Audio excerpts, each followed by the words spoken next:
అంటే కొంచెం college days ఆ టైంకి వచ్చిన టైంలో సిద్దిపేటలో బాలాజీ థియేటర్ అనేది ఉంటే అక్కడ ఏదో ఒక మూవీకి నాట్ నాకు గుర్తు రావట్లేదు ఎన్టీఆర్ గారు అంటే వస్తున్నారు అనేటప్పటికీ ఆయనను పర్టికులర్గా వస్తున్నారు కాదు ఎన్టీఆర్ మేము రప్పించారా ఎస్ అరే ఆ సందర్భము అది కూడా మీ ఫేవరెట్ హీరో రామారావు గారిని సిద్దిపేటకు రప్పించింది మేమే అంటే ఆ టైంలో కూడా మీరు అంటే ఎన్టీఆర్ గారిని కూడా కోరారంట కదా ఏంటంటే అచ్చ తెలుగు సో అంటే ఆయన విగ్రహం లాల్చి పంచ ఆయన విగ్రహము ఆయన ఆహార్యము మాకు ఆరాధ్యం మేము ఆయన్ని మేము ఒక 10-15 మంది ఉన్నాం సార్ డిఫరెంట్ కోర్సెస్ అంటే బీఏ వాడు బీకామ్ వాడు బీఎస్సీ వాడు ఇట్లా ఉన్నా కూడా ఇంటర్మీడియట్ వాడు ఉన్నా కూడా ఈ వీళ్ళందరం కూడా రామారావు గారు అంటే పడిచచ్చేవాళ్ళం ఓకే నాగేశ్వరరావు గారిని కూడా అభిమానించేవాళ్ళము కానీ రామారావు గారు అంటే ఒక 2-3 ఇంతలు ఎక్కువనే అంటే ఆ టైంలో చెప్పారంటగా లాల్చీ పంచా వేసుకొని అచ్చ తెలుగుగా రావాలి అని చెప్పాను సార్ నా కోరిక అది కోరిక దేశోద్ధారకులని ఒక సినిమా వచ్చింది అప్పుడు రైట్ దేశోద్ధారకుల్లో ఒక పాట ఉంది ఆయన అంటారన్నమాట వాళ్ళు ఏదో బాలరూమ్ డ్యాన్స్లో ఏవో చేస్తుంటే ఇదేనా మన సంస్కృతి ఇదేనా మన పద్ధతి ఇదేనా మన భారతీయుల యొక్క ఇది అని అంటే అప్పుడు వాణిశ్రీ గారు పాడతారు ఒక పాట ఇది కాదు మన సంస్కృతి ఇది కాదు మన అది ఒక పాట ఉంది బాగా అసలు ఒళ్ళు గగురు పొడిచేటువంటి పాట అనమాట అంటే మన సంస్కృతి గురించి ఆమె చెప్పే పాట అప్పుడు ఆయన జనరల్గా కూడా ఆయన బయట కూడా వేసుకునేవారట కానీ మేము మొట్టమొదటిసారి సినిమాలో ఆ విధంగా చూడటం మాకు బాగా నచ్చింది దూపుకోవటం ఆ కుచ్చిళ్ళు ఆ చెంగును తీసి ఆయన రైట్ పంచకి వచ్చే చెంగు అనేది జోబులో పెట్టుకోవడం అది మాకు చాలా మా నాన్నగారు కూడా ధోతి కట్టుకునేవారు అప్పట్లో అందరు ధోతులు కట్టుకునేవారు కదా సార్ సార్ది కొంచెం డిఫరెంట్గా ఆ కలరు ఆయన యొక్క అది చాలా బాగా ఉండేది అయితే మేము వస్తున్నప్పుడే ఇక మేము ఒక్కొక్క కోరిక సార్ ఈ విధంగా రావాలి ఈ గెటప్లో రావాలి ఇలాగా రావాలి అని చెప్పేసి మేమే కొంచెం డిజైన్ చేసుకున్నాం అంటే నేనే కాకుండా ఒక 10-15 మంది డిజైన్ చేసుకున్నాము దాంట్లో కొంచెం నేను ఎక్కువ నా వరకు నేను వాళ్ళకు హింట్స్ ఇవ్వడము చేశాను ఈవెన్ సార్తో ఫోటో దిగటం కూడా దిగాం మేము అంటే పూలమాల కూడా మీరు అంటే మీరు వేయాల్సింది కాదంట అంటే పర్టికులర్గా పక్కన వాళ్ళకి వేయాల్సింది మీరు వెళ్ళి ఎన్టీఆర్ గారికి కాదు మా ప్రిన్సిపల్ గారికి నా దగ్గర డబ్బులు ఏం లేవు నేనేం పూర్వదండ తీసుకురాలేదు కాకపోతే ఆర్గనైజ్ చేసిన వాళ్ళు ఒక 5-6 పూర్వదండలు తీసుకొచ్చారు తీసుకొస్తే స్టేజ్ మీద ప్రిన్సిపల్ గారు రామారావు గారు ఆ బాలాజీ టాకీస్ ఓనర్ కన్యాలాల్ గారు ఎందుకంటే ఆయన్నే తీసుకొచ్చారు కన్యాలాల్ బల్దువా గారు అని Balaji talkies owner I mean ఒక one of the partner 4 partners దాంట్లో మా ఫ్రెండ్ వాళ్ళది కూడా ఒక పార్ట్నర్షిప్ ఉన్నది వాడు ఉన్నాడు కూడా ఇప్పుడు జిల్లా జోగేంద్రనాథ్ అని సిద్దిపేటలో ఉన్నాడు వాడు నా క్లాస్మేట్ అయితే వాళ్ళది కూడా పార్ట్నర్షిప్ ఉన్నది ఈ కన్యాలాల్ గారిని మేము బాగా ఎందుకు ఒత్తిడి చేశామంటే దానికన్నా కొంచెం వెనకాల నాగేశ్వరరావు గారిని సిద్దిపేటకి పశుపతినాథ్ గారని ఒక మెడికల్ షాప్ ఓనర్ ఉండే అక్కడ నాగేశ్వరరావు గారికి బాగా అభిమానం ఆయన వీరాభిమాని మామూలు కాదు ఆయన టోటల్ 24 అవర్స్ డైరీ చెప్పేవాడు ఆయన 24 అవర్స్ డైరీ చెప్పేవాడండి అంతగా ఆయనని ఫాలో అయ్యేవాడు నాగేశ్వరరావు గారు కూడా ఈయన వెళ్తే నాగేశ్వరరావు గారు ఈయనకి అపాయింట్మెంట్ ఇవ్వడము నేను కలిసి వచ్చినాను చెప్పినానని చెప్పి ఆయన ఒకరోజు టక్మని నాగేశ్వరరావు గారిని సిద్దిపేటకి తీసుకొచ్చారు తీసుకొచ్చేసి మా కాలేజీ తీసుకొచ్చారు చెప్పకూడదు కానీ మాకు ఒళ్ళు మండింది చెప్పకూడదు అది అంటే మాకు బాధ కలిగింది ఒళ్ళు మండింది అరే నాగేశ్వరరావు గారు వచ్చారు ఓకే నాగేశ్వరరావు గారు వచ్చారు మేము రామారావు గారిని కూడా తీసుకురావాలి కానీ మాతోనే ఏమవుతుంది కాదు కదా నాగేశ్వరరావు గారు ఎట్లా వచ్చారో కూడా తెలియదు మాకు పశుపతినాథ్ తీసుకొచ్చాడు కానీ ఆయనకున్న రూట్ వేరు ఆయనకున్నటువంటి పరిచయాలు వేరు మరి మా పరిస్థితి ఏంటి అని అనుకుంటే అప్పుడు థాట్ వచ్చింది సినిమా టాకీస్ కాబట్టి సినిమా వాళ్ళు కాబట్టి మేము అప్పుడు హనుమాన్ వ్యాయామశాలను పెట్టాం సిద్దిపేటలో దానికి ఎందుకో ఈ కన్యాలాల్ బల్దువా గారినే ఉండని ఎందుకైనా మంచిది పెద్ద మనిషి ఎప్పుడైనా ఏదో రాల్చుకోవచ్చు అని చెప్పేసి అతన్ని అదేది మన గౌరవ ప్రెసిడెంట్గా పెట్టాం ఉంటుంది కదా ఒకటి గౌరవ ప్రెసిడెంట్ అని పెట్టేసి దాన్ని సాగు చేసుకుని బాలాజీ టాకీస్ కూడా అప్పుడప్పుడు పోయేవాళ్ళం ఫ్రీగా మరి మేము ఒకరా ఇద్దరమా 7-8 మంది ఉంటుంటామండి ఎప్పుడు 24 అవర్స్లో మేము ఒక 7-8 మందిమి ఫ్రెండ్స్మి లిటరల్గా 24 అవర్స్లో ఒక 4 అవర్స్ మాత్రమే మేము విడిపోయి ఉండేవాళ్ళం మిగతా 20 గంటలు కలిసే ఉండేవాళ్ళం ఆ 4 గంటలు కూడా ఇంటికి వెళ్ళి రాత్రి కూడా కలిసే ఉండేవాళ్ళం ఒక రూమ్ తీసుకొని ఉండేవాళ్ళం మేము ఆ రూమ్లోనే పడుకుంటున్నాం అందరం పొద్దున ఇంటికి పోవడం బ్రష్ చేసుకోవడం స్నానం చేయడం టిఫిన్ చేసి కాలేజీకి వెళ్ళడం మళ్ళీ మధ్యాహ్నం వచ్చి మళ్ళీ భోజనం చేసి మళ్ళీ కాలేజీకి వెళ్ళడం మళ్ళీ రాత్రికి వచ్చి భోజనం చేసి బయటకు వెళ్ళడం ఇవే ఇంట్లో గడిపే టైం ఓకే. మిగతా టైం అంతా మేము అందరినీ కలిసి ఉండేవాళ్ళం, డెఫినెట్గా కలిసి ఉండేవాళ్ళం. ఒక్క క్షణం కూడా విడిచిపెట్టి ఉండేవాళ్ళం కాదు. ఓకే. దాంట్లో ఇప్పుడు 2 ముగ్గురు లేరు, మేమంతా థికెస్ట్ ఫ్రెండ్స్.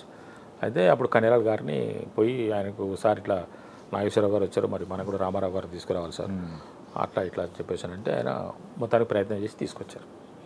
అప్పుడు మేము చాలా హంగామా చేసామండి. రామారావు గారు కూడా ఆయన కూడా మనస్ఫూర్తిగా చెప్పిన మాట ఏంటంటే, సిద్దిపేటలో నాకు ఈ విధమైనటువంటి ఘన స్వాగతం లభిస్తుందని అనుకోలేదు అన్నారు. మరి నిజంగానే మనం ఇసుకేస్తే నేల రాలదు అని చెప్పేసినట్టు చూడండి, అంత జనం ఉన్నారండి. రామారావు గారికి మామూలు ఫాలోయింగ్ కాదు సార్ రిమోట్ ఏరియాస్లో అప్పట్లో.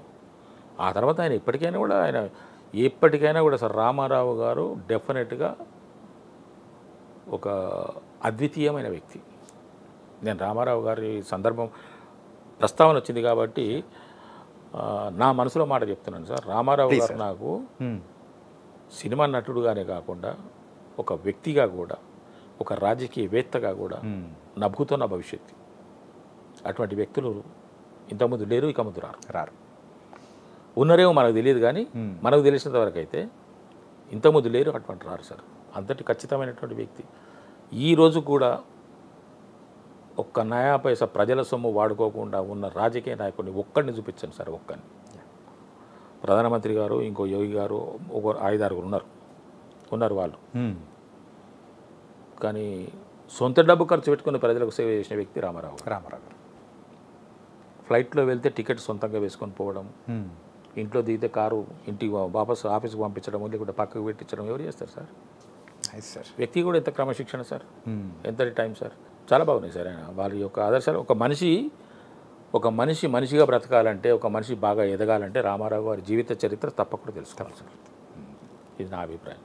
కానీ ఇంకొక విషయం సార్, చాణక్య గారు చెప్పండి సార్. నేను ఏది మాట్లాడినా కూడా నేను ఒక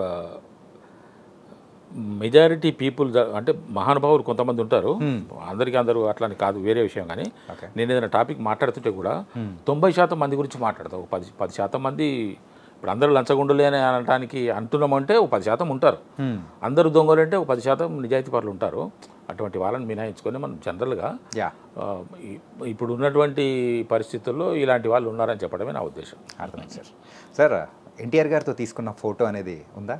ఉంది సార్. మెమరబుల్ కదా? ఉంది. అండ్ ఇంకొక ఆసక్తికరమైన సంఘటన ఏంటంటే, మొత్తం ఒక మీటింగ్ కానీ, సో ఎన్టీఆర్ గారు రావడము అంతా అయిపోయిన తర్వాత మీకు ఫోటో ఇచ్చిన సందర్భం అనేది కూడా ఊరి బయట అనేది ఇచ్చారంట. అవును. ఆయన మా హడావుడు చూసేసి ఆయన మేనేజరు ఎవరో, మరి ఆయన వెంట ఉన్నది ఎవరో సార్ వెంట, బాబు మీరందరూ ఇక్కడ, మేము హైదరాబాద్ వెళ్ళే దారిలో ఈ సిద్దిపేటకు ఒక 2 కిలోమీటర్ల దూరంలో మీరు ఎక్కడన్నా ఒక రోడ్డు మీద ఆగి ఉండండి, మేము ఇక్కడ నుంచి ఐబీకి వెళ్ళి, అప్పుడు ఇన్స్పెక్షన్ బంగ్లాలో వారికి లంచ్ ఏర్పాటు చేశారు, మేము అక్కడికి వెళ్ళి అక్కడ భోజనం చేసుకొని మేము వస్తాము, మీకు అక్కడ సార్తో ఫోటో తీయిస్తాను, మీరు అక్కడ వెయిట్ చేయండి అని అన్నారు. ఓకే. ఇంకా మేము కాలేజీ నుంచి సారు అటు ఐబీకి లంచ్కి వెళ్ళిన టైంలో మేము వెళ్ళి అక్కడ నిలబడ్డాం సార్ రోడ్డు మీద. ఓకే. వచ్చే కారును పోయే కారును చూసుకుంటూ, మాకు అసలు కార్ నెంబర్ కూడా, సార్ కార్ నెంబర్ ఏంటి, ఆయన ఇళ్ళ వచ్చాడు కూడా తెలియదు మాకు. ఆయన రావటం ఎక్కడి నుంచి వచ్చాడో కానీ మొత్తానికి వచ్చాడు అనేటప్పటికీ ఆయన వేరే జీప్లో ఎక్కాడు, ఓపెన్ టాప్ జీప్లో. ఓపెన్ టాప్ జీప్లో మొత్తం హైదరాబాద్ సిద్దిపేట తిప్పారు సార్ ఆయన్ని. మేమే చూపించాం రూట్ కూడా, ఈ రూట్ నుంచి ఇటు నుంచి ఇటు అక్కడ చివరికి కాలేజీకి రావాలి, కాలేజీ నుంచి ఐబీకి వెళ్ళాలి అని చెప్పేసి అని. ఆ విధంగా మేము వచ్చే కారు పోయే కారు చూస్తుంటే సార్ వచ్చారు. 2 కార్లు వచ్చాయి. ఒక కారులో ఉంచి సార్ దిగి, మేము అంతకుముందు చూసిన రామారావు గారు వేరు, ఇక్కడ ఉన్న రామారావు గారు వేరు. ఎందుకంటే అక్కడంతా హడావుడి, గోలగోల. ఇక్కడ ప్రశాంతంగా ఉన్నారు, ఫ్రెష్ అయినట్టున్నారు, ఇంత భోజనం చేసుకున్నట్టున్నారు, తిరిగి మనం మన స్టేషన్కి వెళ్ళిపోతున్నాం కదా అని నిదానంగా ఉన్నారు. వచ్చాడు, దిగాడు, చూసి అటు చూసి అక్కడ దిగుదాం ఫోటో అని చెప్పేసి నా చెట్టు దగ్గర తీసుకెళ్లారు. అందరిని నిలబెట్టారు. నేను ఎలాగ తాకాలి, ఎలా తాకాలి అదొక అంటే ఇప్పట్లాగా కాదు సార్. ఇప్పుడు సెల్ఫీలు తీసుకుంటామని చెప్పేసి వచ్చి భుజాల మీద చేసి, లేకుంటే షర్ట్ లాగేసి ఫోటో దిగి అని చెప్పేసి అనడం కాదు కదా.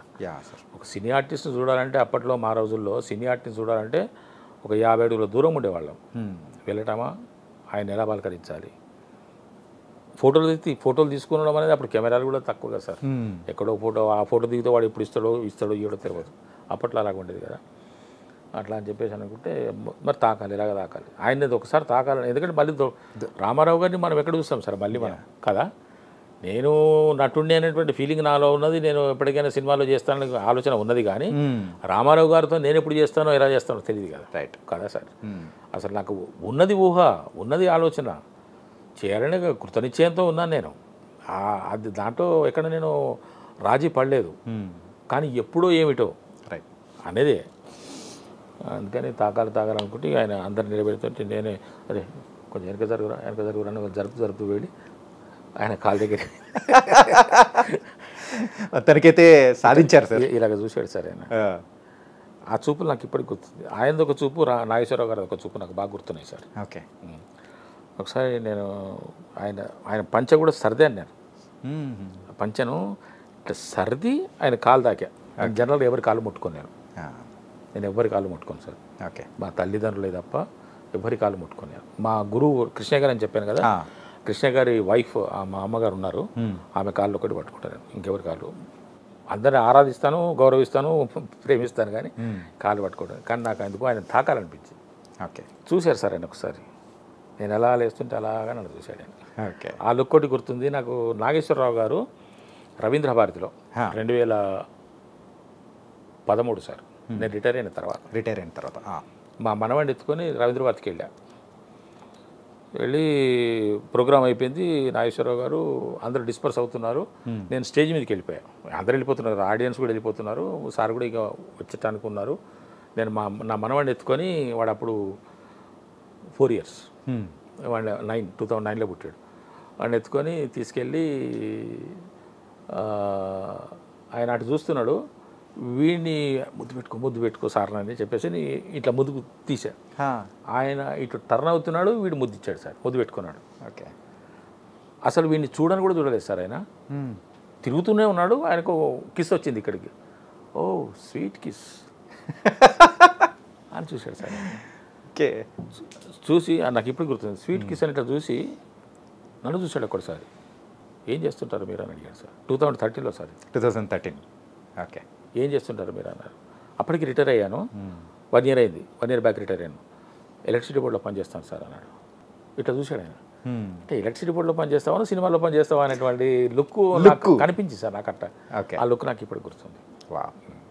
సో మొత్తానికైతే ఆయన ఎందుకు పసిగట్టాడు అనిపించింది సార్ నాకు. ఏం చేస్తుంటారు మీరు అని అడిగి, ఎలక్ట్రిసిటీ బోర్డు అంటే ఎలక్ట్రిసిటీ బోర్డులో పనిచేస్తారా అన్నట్టుగా చూశాడు ఆయన. అంటే ఆయనకు అనిపించింది, నేను నా లోపల ఒక ఆర్టిస్ట్ ఆయనకు అనిపించేదేమో నాకు అనిపించింది, నా భావన అది. నేను కూడా నాగేశ్వరరావు గారిని రవీంద్ర భారతిలో కొన్ని 100 సార్లు చూశాను సార్. ఓకే. ఆయన మాట నేను చాలా శ్రద్ధగా వినేవాడిని. ఆయన నుంచి కూడా నేను నేర్చుకున్నాను నాగేశ్వరరావు గారితో ఎలా ప్రవర్తించాలి. ఆయన అంత పెద్ద వయసులో ఉన్నటువంటి పెద్ద ఆయన చెప్తున్న ప్రతి మాట మనకు ఒక డిక్షనరీలోని మాటలే సార్. పెద్దవాళ్ళ మాటలు ఏవైనా కూడా వాళ్ళు మనస్ఫూర్తిగా వాళ్ళ ఆలోచనతో, వాళ్ళ అనుభవంతో మాట్లాడే ప్రతి మాట మనం డెఫినెట్గా వినాలి, విని ఆచరించాలి. చాలామంది విని వదిలిపెట్టదు సార్. నీవు బాగుపడాలనుకుంటే, నీవు పైకి రావాలనుకుంటే, నీవు అనుకున్న లక్ష్యం చేరుకోవాలి అని అంటే డెఫినెట్గా పెద్దవాళ్ళ మాటలు విని వాటిని ఆచరించాలి. అప్పుడు నువ్వు సక్సెస్ అవుతావు, డెఫినెట్గా అవుతావు. ఎందుకంటే నీకన్నా ఒక 10 ఏళ్ళలో, 20 ఏళ్ళలో, 30 ఏళ్ళలో ముందున్న వ్యక్తి తన అనుభవాన్ని అంత రంగరించి చెప్తున్నాడు. అంటే నీకు ఆల్రెడీ నువ్వు అక్కడ రీచ్ కాకముందు నీకు రీచ్ అయ్యేటువంటి మాటలు చెప్తున్నాడు, కాబట్టి దాన్ని వినాలి. ఓకే. అతనే మొత్తానికి 2 లెజెండ్స్తో కూడా మీరు మంచి మంచి అనుభవాలు అనేది కూడా ఉన్నాయి. అంతే సార్. అది లైఫ్ లాంగ్ గుర్తుండిపోయే అంటే కొన్ని భాషకు అందవు సార్. కొన్ని భాషకు అందవు. కొన్ని కదలికల ద్వారా, కొన్ని చేష్టల ద్వారా, కొన్ని కనుచూపుల ద్వారా మనం గ్రహించాలి. నీ లోపల అటువంటి తపన ఉంటే, కృతనిశ్చయం ఉంటే, నువ్వు ఒక రాజకీయ నాయకుడి నువ్వు కావాలనుకుంటే ఒక సీనియర్ రాజకీయ నాయకుడిని ఫాలో కా. అతని జీవితంలో ఉన్న ఒడిదొడుకులు, ఆటుపోట్లు అవన్నీ నువ్వు గ్రహించి నువ్వు ఇంకా కొంచెం నీ బాటని కరెక్ట్ చేసుకోగలుగుతావు. ఎవరైనా ఏ రంగంలో ఉన్న వాళ్ళైనా ఒక పెద్ద పారిశ్రామికవేత్త కావాలని అనుకుంటే, నీకు ఒక బిగ్గెస్ట్ పారిశ్రామికవేత్త ఇప్పుడు టాటా గారు ఉన్నారు, ఆయన ఏ విధంగా ప్రయాణం సాగించారు అన్నది నేర్చుకుంటే దాన్ని బట్టి నువ్వు కూడా ముందుకెళ్ళిపోవచ్చు. కష్టాలు కష్టం లేకుండా ఈ రోజున ప్రపంచ ప్రఖ్యాతి గాంచిన వాళ్ళు ఎవరైనా సరే, లేదా ఒక రంగంలో ప్రముఖులైన వారు ఎవరైనా ఉన్నా సరే, వాళ్ళ జీవిత గాథ వింటే, వాళ్ళ జీవిత చరిత్ర చదివితే కన్నీళ్ళు తప్పవు మనకు. ఖచ్చితంగా కష్టాలు లేకుండా మనం ఈ విజయాన్ని సాధించలేము. సాధించడం సాధ్యం కాదు. కష్టపడాల్సిందే.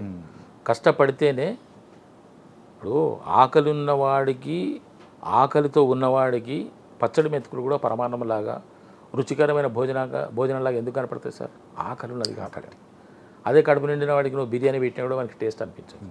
ఒక 5 అంతస్తుల మేడ మనం ఎక్కాలంటే మెట్లెక్కి వెళ్ళిపోతే దాని ఆయాసం తెలుస్తుంది. ఫస్ట్ ఫ్లోర్ ఏముంది, సెకండ్ ఫ్లోర్లో ఏముంది, దాని బాధ ఏముంది అనేది మనకు తెలుస్తుంది. లిఫ్ట్లో వెళ్తే మనకేం తెలుస్తుంది సార్? తెలియదు. కాబట్టి కష్టపడాలి. కష్టం అనేది మనం ఆహ్వానించాలి. కష్టాలు వచ్చినాయి కదా అని అనుకోకూడదు. కష్టాన్ని ఆహ్వానించాలి, దాన్ని సాల్వ్ చేసుకోవాలి, ఆ కష్టాన్ని అధిగమించాలి. ఓకే.